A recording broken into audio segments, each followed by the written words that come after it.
함께 읽었던 욥기 21장은 소발의 두 번째 말에 대한 욥의 대답으로 욥은 친구들의 주장이 왜 틀렸는지를 설명을 합니다.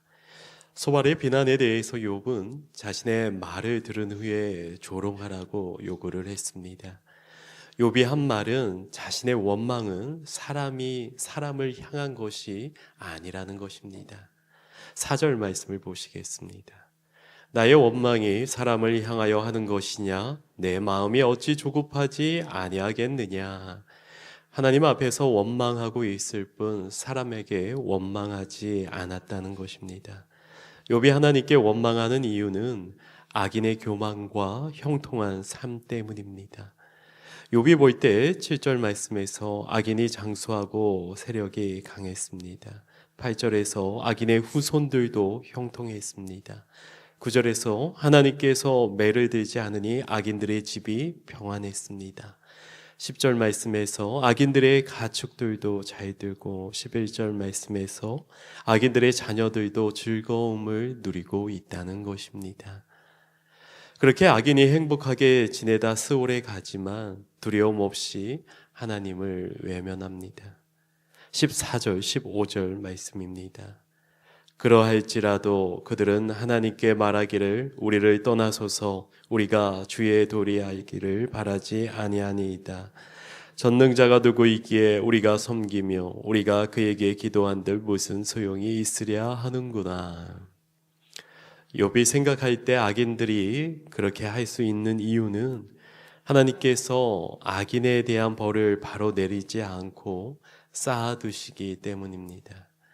하지만 정작 악인들이 죽을 때가 되면 후손에게 죄악이 임하더라도 상관하지 않습니다.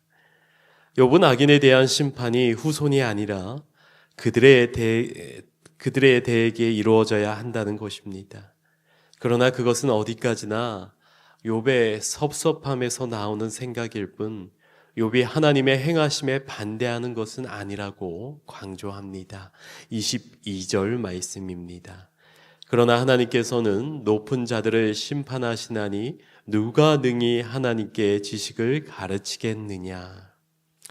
이 모든 말을 통해서 욥이 내리는 결론은 하나님의 행하심에 대한 것을 다 이해할 수 없지만 한 가지 확실한 것은 친구들이 주장하는 자신의 진노가 악인에게 임한다는 것은 잘못된 말이라는 것입니다.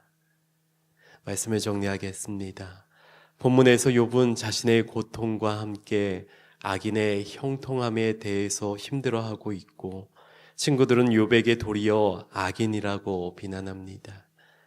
욥은 아니라고 항변하며 친구들이 악인도 형통할 수 있고 의인도 고통을 당할 수 있다는 사실을 알기를 바랬습니다.